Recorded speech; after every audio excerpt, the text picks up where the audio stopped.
do homem de Deus, obedeceu a palavra de Deus e eles foram abençoados. Algumas pessoas na Bíblia que se humilharam e recebeu aí a sua vitória.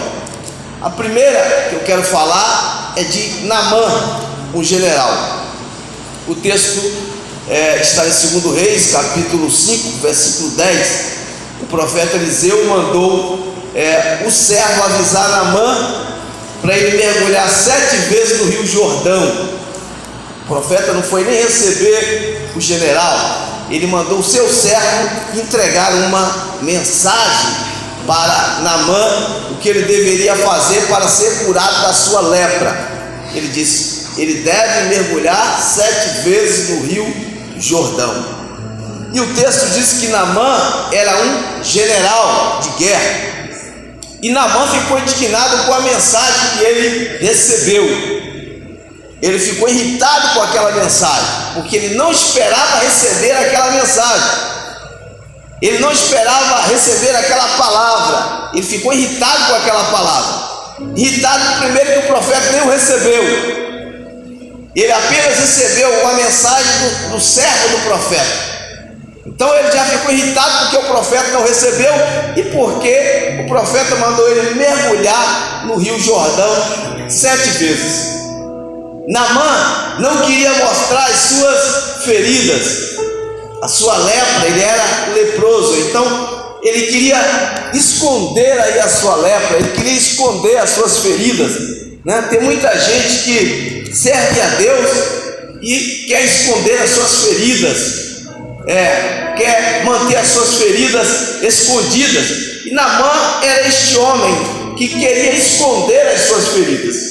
E Naamã não entendeu que ele foi para Israel como um paciente e não como general. Ele pensou que estava indo para Israel como um general, mas ele estava indo como um doente, um leproso que precisava da cura, que precisava ser curado da sua lepra. E Naamã estava cheio de orgulho, mas o paciente não pode ser orgulhoso.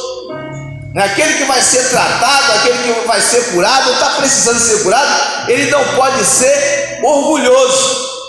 Ele tem que ser humilde, porque ele está precisando da cura, ele está precisando ser curado. O pastor Paulo Brito, que também é médico, ele disse uma frase certa vez, que quando você entra em um hospital, coloca uma camisola, acaba o seu orgulho. Qualquer pessoa que entra em um hospital com uma doença grave e coloca aquela camisola lá do hospital, ali acaba o seu orgulho depois que você passa pelaquela porta. Ali não tem orgulho. Acaba todo o orgulho. Por mais orgulhoso que seja aquela pessoa, por mais orgulhoso que seja aquele cara, mas depois que ele coloca aquela camisola lá no hospital, acaba o seu orgulho. Palavra do pastor Paulo Brito, que é médico. No hospital, você adulto doente usa fralda. Isso é humilhante para o homem usar fralda. Vê uma enfermeira que você nunca viu trocar a sua fralda. Isso é humilhante. Nunca vi essa mulher na minha vida. Existem alguns exames complicados que tem que usar câmera nas partes íntimas. Pessoas que você nunca viu na sua vida. É humilhante. E você tem que se submeter para descobrir o câncer, descobrir o tumor. Então, dentro de um hospital, quando você coloca a camisola do hospital e a doença é grave, ninguém entra lá orgulhoso. Todo mundo entra humilde. Existe, mas é difícil, um orgulhoso no hospital indo para uma cirurgia de risco, que ele tem 90% de morrer, e ele entrar nessa cirurgia orgulhoso. Ele vai humilde, vai com medo, ele sabe que pode não voltar daquele lugar. No hospital, em busca da cura, ali tem procedimentos humilhantes,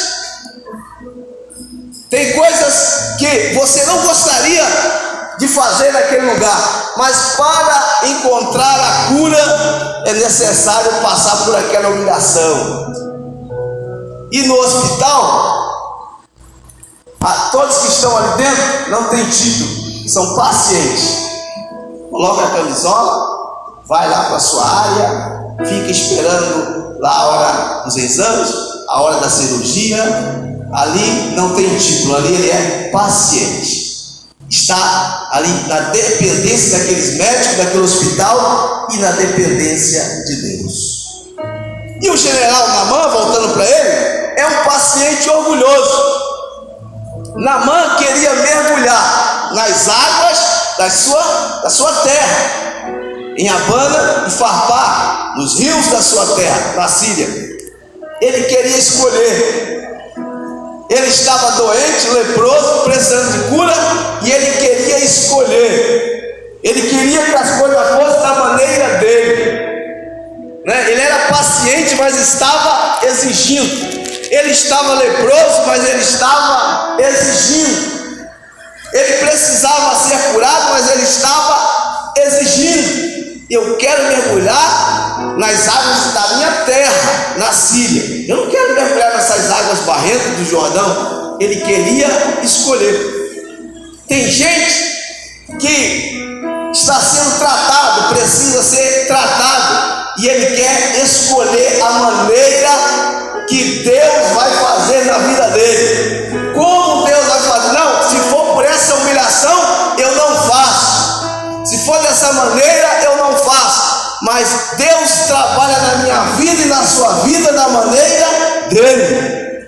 Nós é que temos que submeter e se humilhar diante de Deus. Naamã ficou irado com a ordem do profeta Eliseu. Naamã ficou preocupado com os outros. Talvez ele pensou: se alguém me ver leproso, se alguém ver as minhas feridas, se alguém ver a minha lepra. Naamã era leproso, mas ele queria manter a postura de general. Ele era leproso, mas ele queria manter a sua postura de um líder.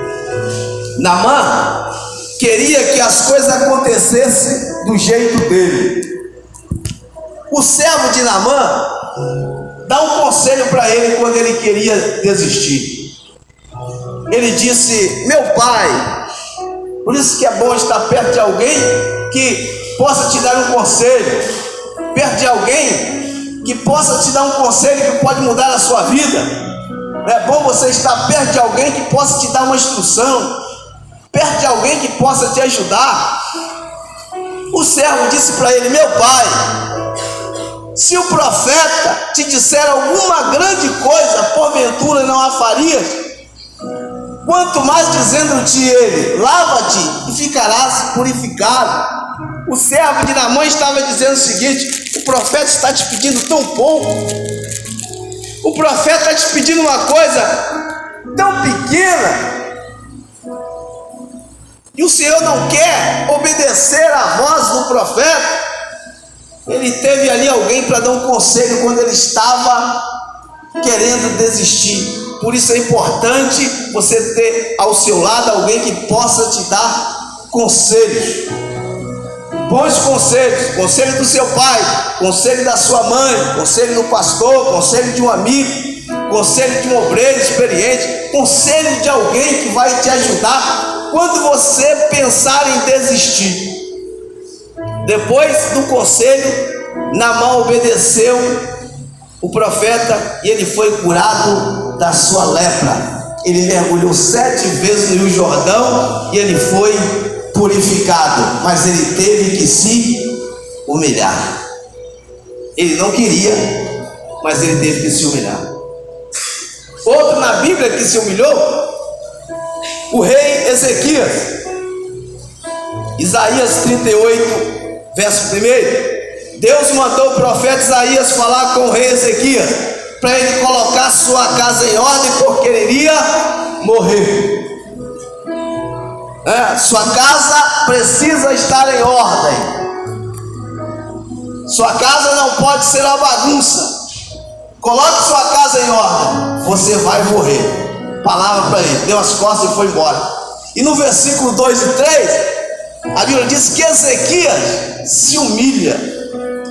Ele virou o seu rosto para a parede. Ele esqueceu naquela hora que ele era um rei. Ele deixou o seu orgulho de rei de lado. Ele colocou a sua cara na parede. Ele começou a se humilhar diante de Deus. E o texto diz que ele se humilhou. O texto diz que ele orou. E ele diz para Deus que andou na verdade. Ele era um homem que andava na verdade. Ele falou: Deus, eu andei na tua verdade, e agora eu vou morrer. Ele andou.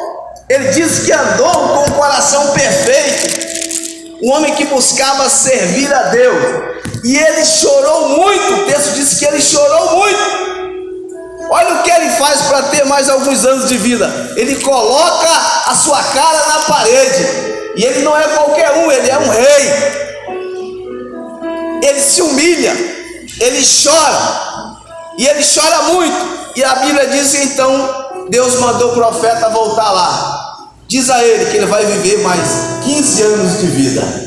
E Deus acrescentou a ele mais 15 anos de vida, porque ele se humilhou. Lamentações capítulo 3, verso 29. A palavra de Deus diz: põe a sua boca no pó, talvez assim haja esperança. Em outras palavras, humilha-te. Ele poderia receber aquela palavra, Ezequias: já que eu vou morrer mesmo, então tá bom, acabou. Não, ele chegou diante de Deus, colocou a sua cara na parede, se humilhou, chorou, falou que foi verdadeiro com Deus. Então Deus mandou o profeta ir lá, falar para ele que ele vai viver mais 15 anos de vida, mas ele teve que se humilhar. Segundo Crônicas, capítulo 7, verso 14 adiante, a palavra de Deus diz: se o meu povo que se chama pelo meu nome se humilhar e orar e buscar a minha face e se converter dos seus maus caminhos, então eu ouvirei dos céus, perdoarei os seus pecados e sararei a sua terra. Palavra de Deus.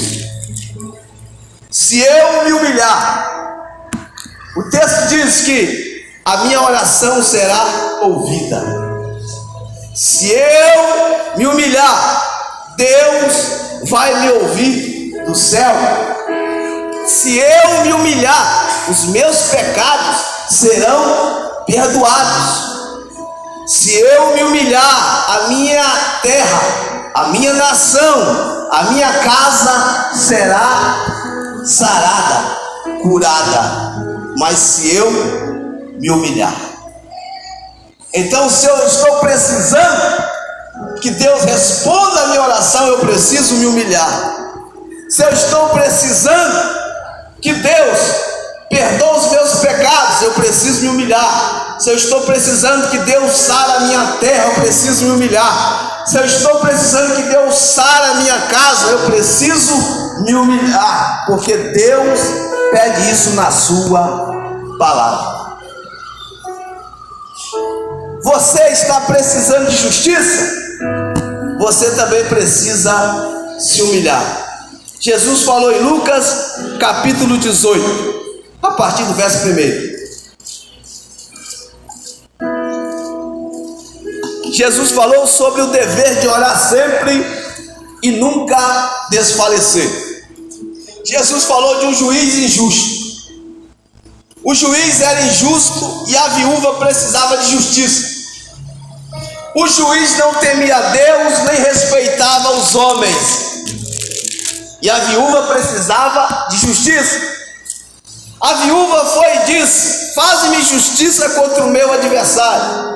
E o texto diz que por algum tempo o juiz não quis fazer justiça. Mas a viúva insistia: faze-me justiça contra o meu adversário. Ela estava se humilhando para aquele juiz, se humilhando para ele. Todo dia ali: faz justiça contra o meu adversário, faz justiça contra o meu adversário. O juiz disse assim: ainda que não temo a Deus, nem respeito os homens, todavia, como esta viúva me molesta, hei de fazer-lhe justiça. A palavra para ela era: humilha-te. Se você quer justiça, humilha-te. Mas o juiz é injusto, humilha-te. Você quer justiça na tua vida? Humilha-te. Vai até o juiz, pede a ele, diz para o juiz: faz-me justiça contra os meus adversários. Mas eu estou diante de alguém que não teme a Deus, eu estou diante de alguém que não teme os homens. Mas continua insistindo, porque a qualquer hora virá resposta sobre a sua vida, sobre a sua casa. E o interessante é que a viúva não tinha um advogado. Nós temos Jesus Cristo, o advogado, que pode advogar as nossas causas. O interessante é que a viúva foi a um injusto juiz. A Bíblia diz que Jesus é o justo juiz. O interessante é que a Bíblia diz que a viúva foi a um tribunal injusto. Nós podemos entrar no trono da graça de Deus. Você tem liberdade para estar diante do justo juiz. Você tem liberdade para estar diante de Jesus Cristo, o justo. Você tem liberdade para estar diante do tribunal da graça de Deus. Por isso, tenha a graça de Deus sobre a minha vida, tenha a graça de Deus sobre a sua vida, tenha a graça de Deus sobre a sua família, tenha a graça de Deus sobre os seus filhos, tenha a graça de Deus sobre essa igreja. É o tribunal da graça, é o tribunal do favor sobre a minha vida, sobre a sua vida. Mas a palavra de Deus é: humilha-te se você quer ser exaltado. Quantos podem celebrar o Senhor nesta noite? Outro que teve que se humilhar para ser exaltado, filho pródigo. Lucas capítulo 15, verso 1. O filho pródigo decidiu voltar para o seu pai e se humilhar. Ele disse: levantar-me-ei, irei ter com meu pai, e vou dizer: pai, pequei contra o céu e perante ti, já não sou digno de ser chamado teu filho, faz de mim como dos teus trabalhadores. Ele disse: pequei contra o céu. Ele está se humilhando. Pequei contra ti, o meu pai, não sou digno de ser chamado teu filho. Ele está se humilhando e colocando-se no lugar de servo. Faz de mim como dos teus trabalhadores. E a Bíblia diz que ele se levantou e ele foi ter com o seu pai. Porque ele se humilhou. A Bíblia diz que o seu pai, quando o avistou de longe, teve íntima compaixão. Quando ele chegou, o pai o beijou, o abraçou e mandou trazer a melhor roupa, mandou trazer o anel, mandou trazer sandálias, mandou trazer, matar um boi gordo, mandou fazer uma festa. Mas a palavra para aquele jovem era: humilha-te. Se você quer ser recebido de volta na casa do seu pai, você tem que se humilhar. Você tem que falar: pai, eu pequei contra o céu e perante ti, eu não sou digno de ser chamado teu filho. Pode fazer de mim como dos teus escravos, como dos teus trabalhadores. Quando ele se humilhou, quando ele decidiu voltar para a casa do seu pai, na casa do pai teve para ele um perdão, na casa do pai teve para ele celebração, na casa do pai teve para ele renovação, na casa do pai teve para ele tratamento de filho, na casa do pai teve para ele generosidade, na casa do pai teve para ele graça, favor de Deus. Mas a palavra para aquele jovem era: humilha-te perante o teu pai, e você vai encontrar o favor, a graça do seu pai sobre a sua vida. Ele teve que se humilhar. Outro que Deus prometeu exaltar na Bíblia, Jacó. Deus prometeu para Jacó que ele ia ser uma grande nação, mas Jacó teve que voltar para se humilhar para o seu irmão Esaú. Jacó voltou da casa do seu sogro Labão, passou pelo Val de Jaboque, ali lutou com Deus, teve o seu nome mudado para Israel.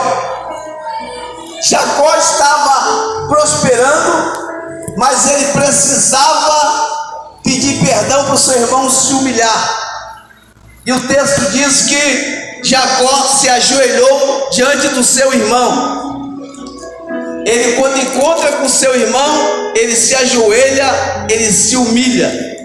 Jacó prosperou, se tornou uma grande nação, mas a palavra para Jacó era: humilha-te perante o teu irmão. Deus o exaltou, mas ele teve que se humilhar. Outra pessoa na Bíblia que teve que se humilhar para ser exaltada, Ruth. Certa feita, Noemi disse para Ruth: deita-te aos pés de Boaz.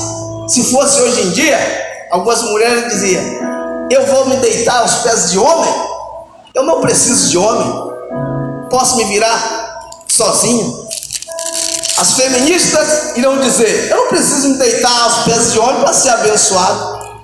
Eu não preciso deitar aos pés de homem para prosperar. A palavra de Noemi para Ruth era: deita-te aos pés de Boaz. Você não tem nada, você é apenas uma viúva, você só tem a roupa do corpo, não tem casa, não tem onde morar, não tem fazenda, mas deita-te aos pés de Boaz. Porque se você deitar aos pés de Boaz, ele pode ser o seu remidor. E só uma coisinha aconteceu na vida dela, porque ela obedeceu a instrução de Noemi. Ela se casou com Boaz, o fazendeiro. Segundo, entrou para a linhagem real, a linhagem de Davi. E terceiro, entrou para a linhagem de Jesus, porque Jesus veio da linhagem de Davi. 3 coisas só aconteceu com ela: casou com o fazendeiro, entrou para a linhagem real e entrou para a linhagem de Jesus. Mas ela deitou aos pés de Boaz. Ela teve que se humilhar. Ela se humilhou, deitou ali aos pés de Boaz, e a bênção de Deus veio sobre a vida dela. Quando você obedece uma instrução de Deus, quando você submete a instrução de Deus, virá sobre a sua família, sobre a sua casa, o sobrenatural sobre a sua vida.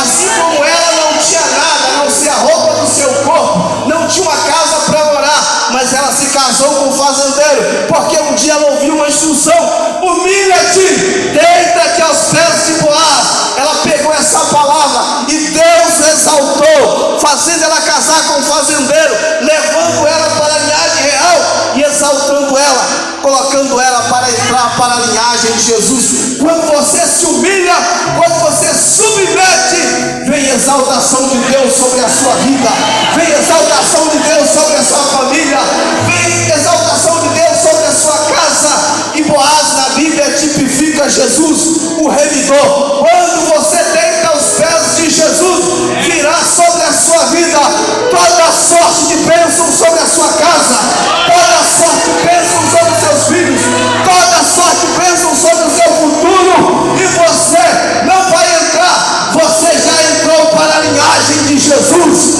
você já entrou para a linhagem dele, você é abençoado, você tem uma família abençoada, você tem um remidor Jesus que já te remiu, você tem um Jesus que já te exaltou, você tem uma família, glória a Jesus, você está prosperando, glória a Jesus, você deitou aos pés do remidor, e a bênção de Deus é sobre a sua vida, é sobre a sua casa, é sobre a sua família. Quantos podem celebrar Jesus Cristo que entrou na sua vida e mudou a sua história, porque um dia você decidiu deitar aos pés do remidor.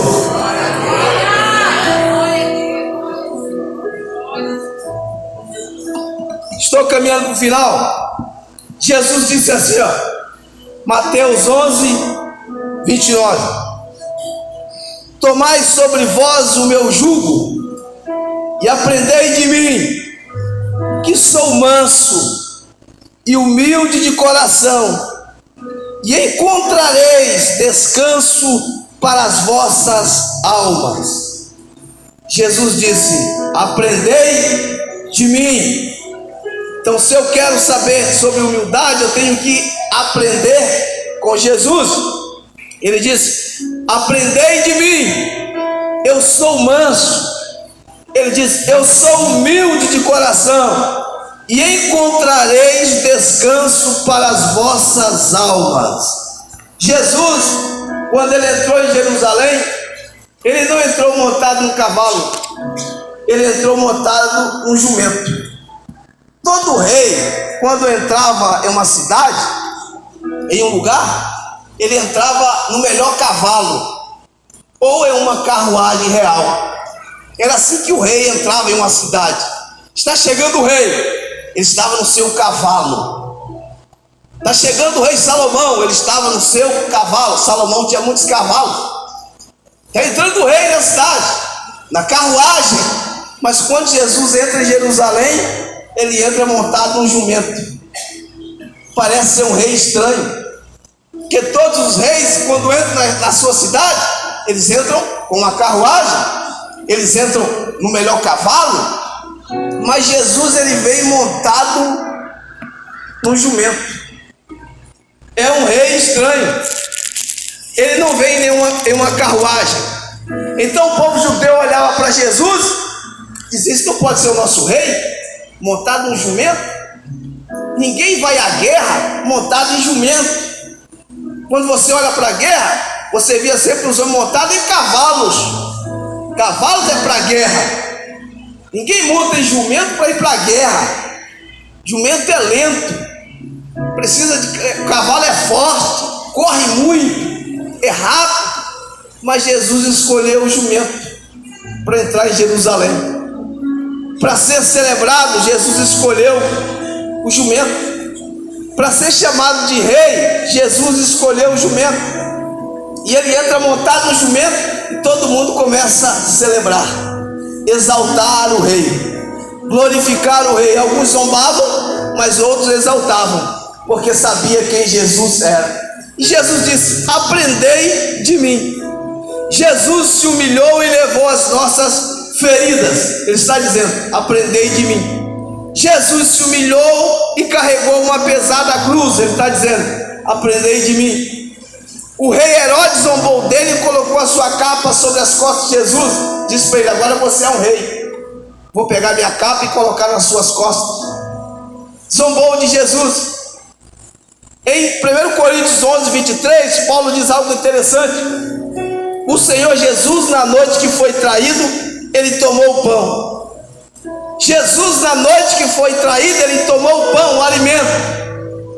Quem na noite que é traído vai oferecer pão para alguém? Na noite que você foi traído, você tem cabeça para oferecer pão para alguém, comida para alguém?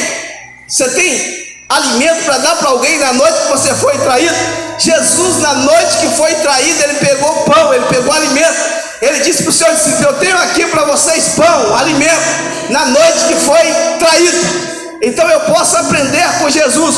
No pior momento da minha vida, eu posso oferecer pão para alguém, eu posso oferecer alimento para alguém, eu posso oferecer uma palavra de esperança para alguém, eu posso oferecer uma palavra de paz para alguém, eu posso oferecer uma palavra de perseverança para alguém. No pior momento da minha vida, ainda tenho alimento para oferecer. No pior momento da sua vida, você ainda tem alimento para oferecer. No pior momento da sua vida, você pode alimentar muita gente, você pode abençoar muita gente, você pode abençoar muitas famílias, você pode abençoar muitas casas. No pior momento da sua vida, você ainda pode ter pão para dar para muita gente. Jesus disse: aprendei de mim. Na noite que foi traído, ele pegou o pão, o alimento, e ele deu para o discípulo. Ele também, o texto diz que ele deu graças. Na noite que ele foi traído, ele agradeceu a Deus. Se você está debaixo de prova, agradeça a Deus. Tem gente sofrendo mais do que você. Tem gente passando na prova mais do que você. E aí não se explica. Você não tem explicação, né? Você não tem explicação de muitas coisas que acontecem. Mas dá graças a Deus pelo que você está passando, né? A luta pode ser grande, a noite é traiçoeira, mas você ainda pode dar graças a Deus. Você ainda pode agradecer a Deus. Você pode dizer: Senhor, obrigado. Você já deu graças a Deus hoje? Você já deu graças a Deus pela sua família, pelos seus filhos? Pessoas melhores do que nós já partiram daqui. Pessoas melhores do que nós não conseguiram acordar hoje, mas nós estamos aqui. Você já deu graças a Deus a Ele hoje? Jesus, na noite que foi traído, Ele tomou pão, alimento, deu para o seu discípulo, ensinou outra lição, deu graças, agradeceu pelo momento. E Ele partiu o pão, Ele compartilhou aquilo que Ele tinha. Pode ser a noite difícil, pode ser a noite traiçoeira, pode ser a noite de traição, mas você ainda pode compartilhar a bênção de Deus. Você tem a bênção para compartilhar com alguém. A bênção de Deus está jorrando sobre a sua cabeça. Você não pode morrer com a bênção sozinho. Você vai abençoar outras pessoas. Você vai abençoar outras vidas. Você vai compartilhar o que você tem. Se você tem o amor de Deus, você vai compartilhar o amor de Deus. Se você tem o favor de Deus, você vai compartilhar o favor de Deus.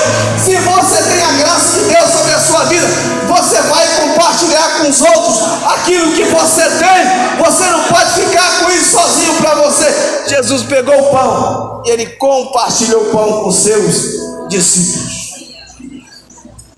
E Ele disse: isso é o meu corpo que é partido por vós.